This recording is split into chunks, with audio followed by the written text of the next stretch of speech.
Hey all, welcome back. Today we're checking out how Yeah Yeah Yeah's Maps transcended the post-punk revival. Do you remember the post-punk revival? Yes.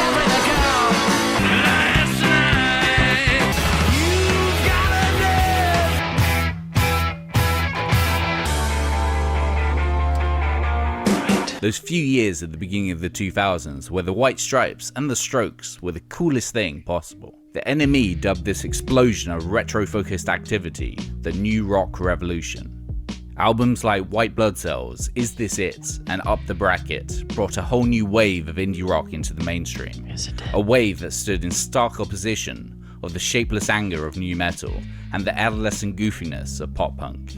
There was also a lot of post-grunge stuff like Creed and Nickelback, like that heavy metal marketing, but it's mostly just ballads with distorted guitars, you know. If there was an adjective to best describe the New Rock Revolution, it was cool. Art school swagger, cigarettes, and detached sex appeal. The Strokes also inadvertently focused the music press's gaze onto New York's thriving music scene. Bands like LCD Soundsystem, TV on the Radio, The Rapture, The Walkmen, Interpol, and The Liars all came to prominence during this hive of musical reinvention. But perhaps the band to create the most enduring song of this microcosm was Yeah Yeah Yeahs and their alternative love song for the ages, Maps. But why this song and not Seven Nation Army, Last Night, or even Losing My Edge? What has made the Yeah Yeah Yeahs song resonate throughout the last 2 decades? I don't think I've heard this. I'm sure I've heard the song, but I can't think of what it is. I've probably heard it. Can't think of what it is, though. Here is the story of Maps. Okay. All right. Origins 1999 to 2002. Unitard influences and Yeah Yeah Yeahs EP. Song, dance, ESG. The seeds of Yeah Yeah Yeahs were planted in the late 90s at Oberlin College in Ohio, where vocalist Karen Orzelek met future drummer David Chase. Later known as Karen O, she transferred to New York University. The captions say his name is Brian Chase. And soon met guitarist and synth maestro Nick Zinner in a local bar. They developed a quick affinity for each other and soon founded acoustic duo Unitard, with which they played a handful of gigs in local coffee shops. Okay. Soon though, O and Zinner would be inspired by the local burgeoning art rock scene to create something louder, trashier, and more punk rock. That's amazing, y'all. I lived in New York in the year 2000. I may have seen them play. I don't remember. Weird. They were around though, I guess. Funny. Burgeoning art rock scene to create something louder, trashier, and more punk rock. In forming their sound, O has stated the importance of post-punk acts like ESG, their sexual groove-centered dance punk being most obviously audible on early track, Bang.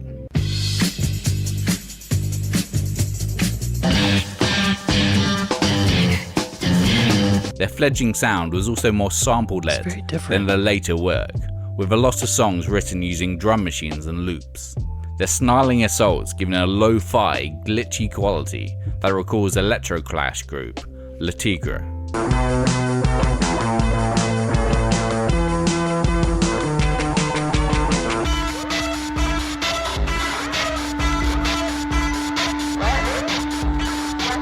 The majority of their sound is down to Zinner, combining guitars, synths, and samples to create a wall of sound on stage. So much so, you wouldn't notice their lack of bassist. After their original drummer flaked on them, Chase was brought in to complete the lineup. They quickly became known for their electric, sweat-drenched live performances, the centerpiece being O herself, dazzling in glittered and sequined old fashion, throwing herself about the stage with reckless abandon, spitting beer at the audience. Her frantic devil-may-care stage presence resulted with her fair share of scratches, bruises, and in one case, concussion. Spin saw fit to describe her as Iggy Pop for shy nerds who want to get loose. I definitely didn't see her perform in that way. I don't think I saw them. As such, most of the attention from press and fans was directed at O. Being that rarity, a woman in rock music, right out the gate she gained comparisons to Susie Sue, Patti Smith, and PJ Harvey, despite rarely sounding anything like those fabled frontwomen in question. Her actual vocal influences were far less obvious. She claimed Neil Young as an important touchstone. He's got that super unconventional voice. He does. So much feeling, so much heart. His voice and Jeff Mangum's from Neutral Milk Hotel, they were the two people who got me thinking I could be a singer. I wanted to sing my heart out like those guys. By 2002, Yeah Yeah Yeahs had released their first EP and were getting hyped up by the UK music press. By this point, era landmark releases like The Strokes' Is This It had made any band coming out of New York ones to watch. But what Yeah Yeah Yeahs would need now was an album to prove they were actual contenders, rather than a buzz band that got lucky. And they got that, but they got more. An anthem to define the band for years to come. Do you want to practice it a little before? Wow. Okay. Well, y'all, like I said, I was in New York in 2000, and I feel like I missed it. I was working at a recording studio. I didn't have time to go out and get into the thick of the music scene. I was going on food runs for Mariah Carey. Maps, 2003. Demos, recording and subject matter. Song, Maps, Yeah Yeah Yeahs, demo. Alright. Due to the buzz surrounding Yeah Yeah Yeahs, they had their choice of label. But debut Fever to Tell was self-financed, due to them not wanting to compromise their music for mainstream audiences. Said O in 2004, "It was really important for us to do it on our turf, on our terms. We were all living together, and all the money we used to fund it came out of our pocket." As producer, they chose David Sitek of fellow New York band TV on the Radio, but not because of his skill or track record. The band simply didn't know anyone else. The majority of the album is a slightly more refined evolution of what they had created before. Trashy, punk-inspired bangers that you could dance to.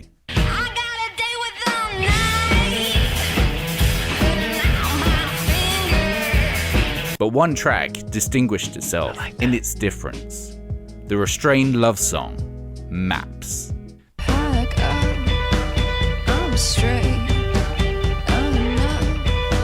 The track was based on a... Yeah, I've never heard that. It sounds amazing, though. It sounds great.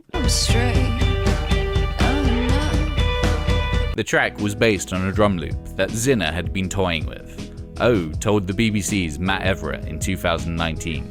It was like a daydream remembering that, making that song. It just happened so kind of effortlessly. Like Nick just had a sample just kind of playing, in his room. I was walking past his door, I heard the sample, I came in, I was like, what is that? And then, 5 minutes later, I was singing basically the lyrics to it, and then it just was there. It was like one of those songs that wrote itself in like 5 minutes. All the time. O has stated that there are literally only 2 demos of the track pre-studio version, and that they were recorded within 5 minutes of each other. While admittedly rough, the majority of Maps is there from the beginning. The initial minute-long version has the pile-driving, almost industrial drum loop at its center, O singing the already formed lyrics on top.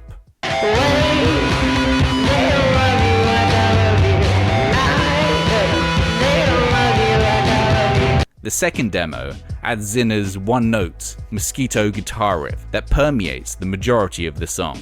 Let's get this down and then...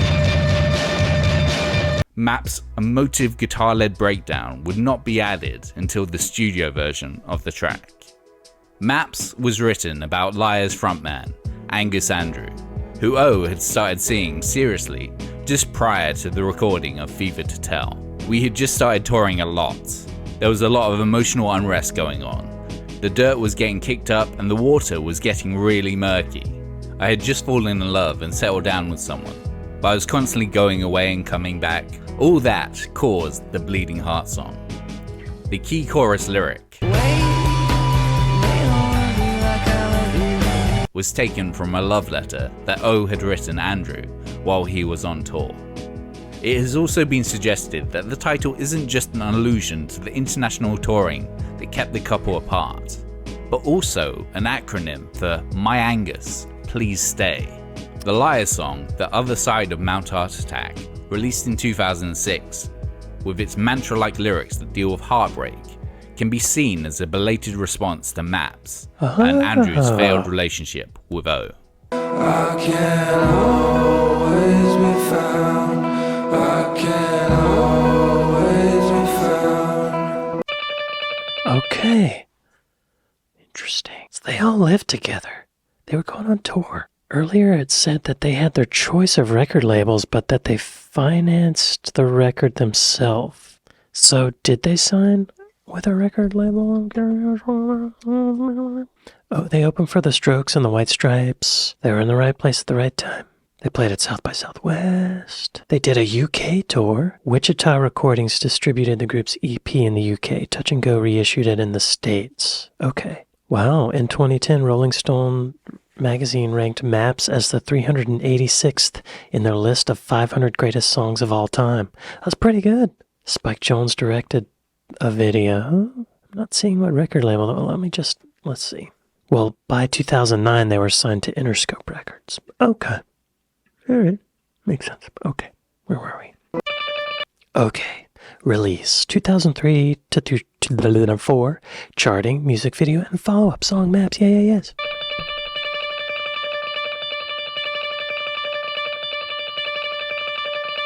While Fever to Tell was released through Interscope in May 2003, accompanied by its first two... It happens all the time that I have a question and I stop and I look around on the internet and in the very next sentence, my question is answered. It happens a lot. Interscope. Singles, Date with the Night and Pin. It wouldn't be until February 2004 that Maps was released as a single, and a further 3 months until it would chart on the US Billboard, reaching number 87 on the Hot 100, as well as number 9 on the alternative rock chart in the first week of May. Wow, 2004, May, I don't remember exactly what I was doing, but I know I was working at a recording studio, hardcore. I was there all the time, 12 to 16 hours a day. So I guess that probably explains why I was not watching MTV and watching music videos, you know?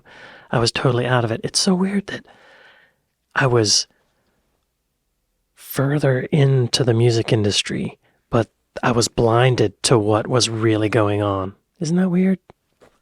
In 2004, I did a record with Elton John. I did a record with the Indigo Girls. What else did I do in 2004? I think I started working with Outkast. I don't remember. But I was all up in there, working hard. Anyway.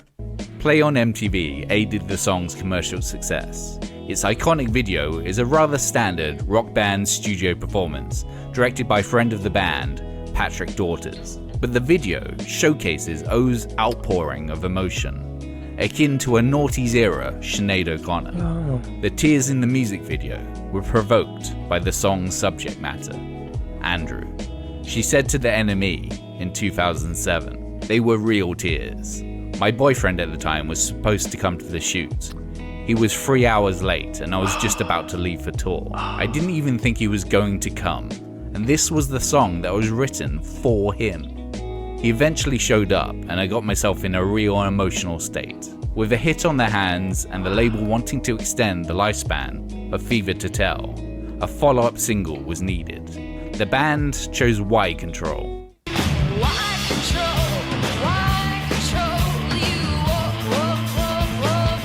With perhaps the most uncommercial video possible, directed by indie director Spike Jonze. Asked about the decision to release Why Control as a single, Zinner stated, "We think MTV's deciding to play Maps was an extraordinary fluke. We don't see ourselves in that world." Wow. Y'all, I missed that video entirely. I kind of want to watch it. It looks brilliant. Spike Jonze went on to make Being John Malkovich and some other stuff. He did a lot of good videos. Let's see. Why Control. Love the guitar sound. It's like they're at a dance. She sounds like Chrissy Hynde a little bit. I don't like it. I don't like that. I don't like that.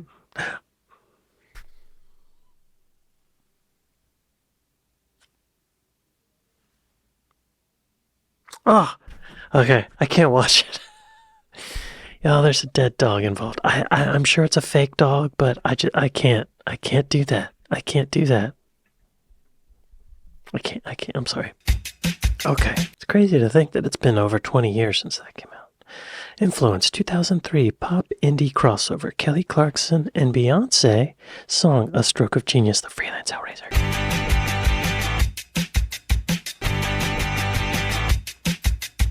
Maps coincided with the cultural moment where the separation between indie and pop became less of a clear distinction. Musical mashup culture had started to gain popularity due to compositions such as the Freelance Hellraisers' A Stroke of Genius, a collision of the strokes hard to explain,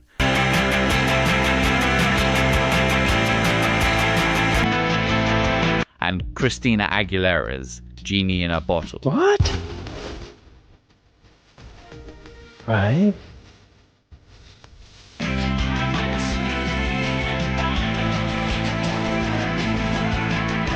These Wow, it kind of works. showed that those two worlds could intermingle. File sharing sites like Napster gave music listeners the ability to download songs from any genre without the commitment to buying a full album. Therefore, mixing and matching their musical taste was less of a monetary risk. Okay. This is what resulted in Kelly Clarkson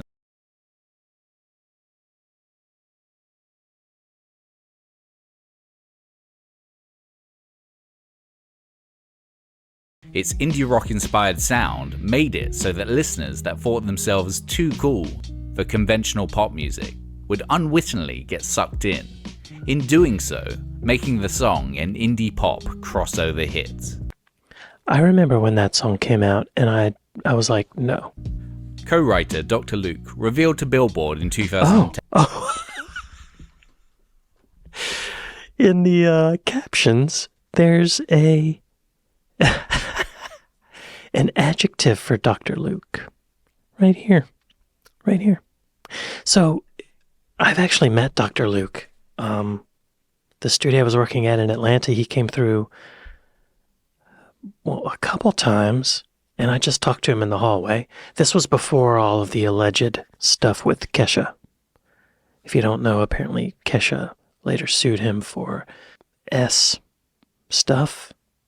I don't even know exactly. I don't remember what happened, but I thought he was a nice guy. He used to play guitar on Saturday Night Live, and I guess that's how they do it, though. They're nice. They're nice on the surface, and then they get you behind a locked door. Anyway. Co-writer Dr. Luke revealed to Billboard in 2010 that the genesis of the song was while he and Max Martin were listening to Maps. Really? I said, I love this song. And Max was like, if they would just write a damn pop chorus on it. It was driving him nuts because that indie song was sort of on 6, going to 7, going to 8. The chorus comes and goes back to 5. Oh. And when he said that, it was like, light bulb. Why don't we do that, but put a big chorus on it? It worked.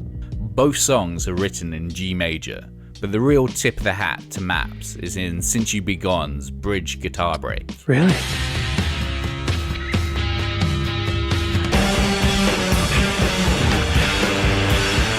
O was less than flattered by the imitation, reflecting on having first heard the song and its replica guitar break. She told Rolling Stone in 2006, "It was like getting bitten by a poisonous varmint." Other artists from the pop world that have taken Maps to heart are the Black Eyed Peas, who use a guitar and drum sample in their song Meet Me Halfway. As well as Beyonce, who uses it as one of the many pop music references on her 2017 song, Hold Up. Hold up, they don't love you like I love you. Slow down, they don't love you like I love you. Maps still has staying power. Pitchfork named it the 6th best song of the decade in 2009, while Rolling Stone placed the song at number 6 also of their greatest songs of the century so far list in 2018. Really? Said O in 2004, "I'm a fucking sucker for love songs. The only reason I wanted to be on a major label was for people to hear Maps. I expect kids to listen to it in a parking lot in the summer. It's for everyone by imagining it scoring teen romance, the soundtrack to star-crossed relationships. While the Strokes were detached and cool, rarely expressing emotion through their music that was anything beyond slightly ruffled. Yeah Yeah Yeahs were there, sweat-drenched, tear-stained, heart-out wishing for their Angus to please stay. That's the thing about cool. Cool is rarely that way forever. Emotion, true heartfelt emotion, cuts through all of that pretense and detachment. This has made Maps resonate beyond anything. Wow. I totally did not. I don't know how I missed this song. I guess I was so ingrained in a recording studio with Dr. Luke and people like him that I didn't hear it. I didn't see the video. I wasn't listening to the radio. I wasn't watching MTV. I was moving U87s around cymbals and miking up guitar cabinets. Wow. It really ranked high on the best songs ever. I'm surprised. And it got copied so much. I'm surprised at that. Like, why not a lawsuit? I guess you can't copyright a guitar break, a little instrumental, if they don't sample it, you can still do it. You can copyright a melody, but there wasn't a melody. You can copyright lyrics, but they didn't copy the lyrics. I don't remember this song at all. It's like I was in a time warp. So weird. Y'all be sure to go to Trash Theory and like and subscribe. And maybe give me a like and subscribe. Maybe. If you feel like it, I'd appreciate it. Well, I'd like to thank my patrons. I'd like to thank my Buy Me a Coffee folks. Thank y'all for watching this with me, and I'll see you next time. Later.